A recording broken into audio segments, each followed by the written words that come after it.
안녕하세요. 김태훈의 현명한 주식 투자자 방송 시작하겠습니다. 오늘은 파워로직스에 대해서 좀 말씀을 드리겠는데요. 오늘 장중 상한가를 빵 쳤죠. 근데 이게 이제 초전도 물질에 대한 그 새로운 테마가 만들어지면서 그 테마 바람을 제대로 탄 그런 성격의 상한가인데, 실질적으로 이 파워로직스는 기본적으로 카메라 모듈을 만드는 업체입니다. 그리고 최근 들어서는 2차전지 배터리 팩을 만드는 그 안전회로 쪽을 만드는 것으로 이제 시장에서 주목을 받고 있는 회사인데요. 이 카메라 모듈이 주력 사업이다 보니 마진이 굉장히 박하죠. 자, 지금 현재 아까도 말씀드렸지만 1분기 실적 기준으로 봤을 때 카메라 모듈이 1773억으로 전체 매출액의 81%를 차지했습니다. 그리고 이제 배터리 팩 BMS라고 해가지고 배터리 관리 시스템이라는 것 쪽에서 한 8.1%, 176억 정도 매출이 발생했고요. 그리고 이 배터리의 안전회로 쪽, 이런 쪽에 한 109억 정도 매출이 발생하고, 전반적으로 2차전지 쪽은 카메라 모듈에 비해서는 뭐 한 2 정도 차지하는, 매출 비중이 2 정도 차지할 정도로, 이해할 정도요. 그래서 아직까지는 이 주력 사업인 카메라 모듈에 비할 바는 못 됩니다. 하지만 향후 성장성이 굉장히 큰 그쪽 시장이라고 이제 말들이 나오고 있죠.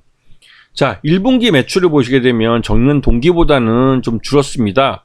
그래서 영업 손실도 발생했죠.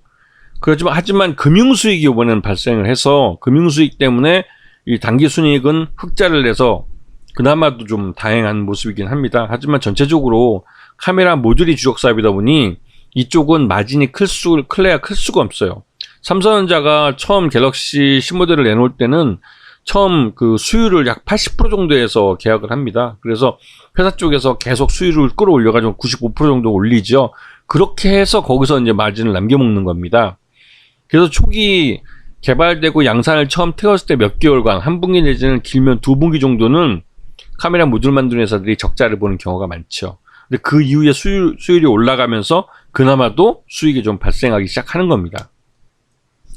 자, 이 회사의 모 회사는 탑 엔지니어링입니다. 탑 엔지니어링 회사가 이 파워로직스를 인수하면서 이 탑 엔지니어링 회사에 그 포함이 되고, 또 그러면 자연스럽게 이 탑 엔지니어링의 고객사와 거래를 다시 트게 되면서 매출 외형도 좀 큰 그런 그 의미가 있는 그런 회사죠.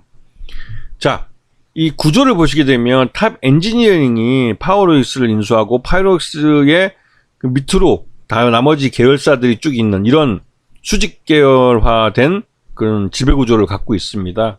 그래서 이 오늘 그 상한가를 빵 친 이유가 된 그 LNS 벤처캐피탈이라는 회사도 파워로직스를 통해서 한 10몇 프로 정도 지분을 갖고 있는 걸로 알려져 있습니다. 자, 이 상온 초전도 물체 이거에 대한 논문을 이게 이제 퀀텀 에너지 연구소하고 뭐 대학 교수와 같이 연구한 결과를 이 세계 유수의 그 잡지에다가 이 투고를 했습니다. 투고를 해서 실렸는데, 이게 상온에서 초전도체가 구현이 된다는 게 대단한 기술이에요. 기존까지는 초전도체를 구현하기 위해서 극초온, 극초저온, 그러니까 마이너스 한 190도 이상, 또 마이너스 100, 200도 정도 되는 아주 극저온에서만 이런 초전도 물질이 이제 활성화됐었는데, 이거를 상온으로 끌어올렸다는 건 우리가 일반적으로 생활하고 있는 이 일반 생활 공간에서 이 초전도 물질을 이용할 수 있게 됐다는 뜻이기도 합니다. 그럼 대단한 거죠, 이거는 노벨상 줘야 될 그런 기술이라고 할 수 있습니다.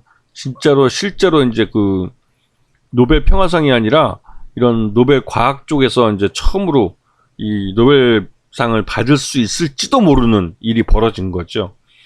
그래서 그 지금 이제 파워로직스가 오늘 장 막판에 이제 상한가를 빵 쳤는데요. 이게 이제 투자회사인 LNS 벤처캐피탈이 퀀텀 에너지 연구소에다가 지분을 투자한 게 이게 이슈가 돼서, 그러니까 한 달이 건너서 이제 지분을 갖고 있다는 게 이슈가 됐고, 자연스럽게 이제 이 초전도체 물질 테마주에 이제 파워로직스가 발을 걸치게 된 거죠. 하지만 여러 번 말씀드리지만 아직까지는 이 이 테마 바람이 불게 되는 게 곧바로 실적과 연결되지는 않아요. 그러기 위해서는 실적이 연결되지 않기 때문에 그 기대감으로 성급하게 먼저 간 주가는 반드시 그 실적으로 뒷받침되지 않기 때문에 처음 움직인 자리로 돌아온다고 여러 번 말씀을 드렸습니다. 그래서 테마주가 실적과 연결되지 않을 때는 좀 투자에 주의가 필요하다는 말 여러 번 말씀드린 걸 기억하는데요. 이 종목도 비슷하죠. 이 종목이 실제로 대부분의 매출 약 80%를 카메라 모듈에서 발생시키고 했던 걸 잊지 마시고 2차 전지 정도 쪽의 이제 사업은 전체 매출의 한 20% 정도밖에 차지하지 않는다는 사실을 기억하셔야 됩니다. 아시겠죠? 자, 오늘 방송 여기서 마치겠습니다. 감사합니다.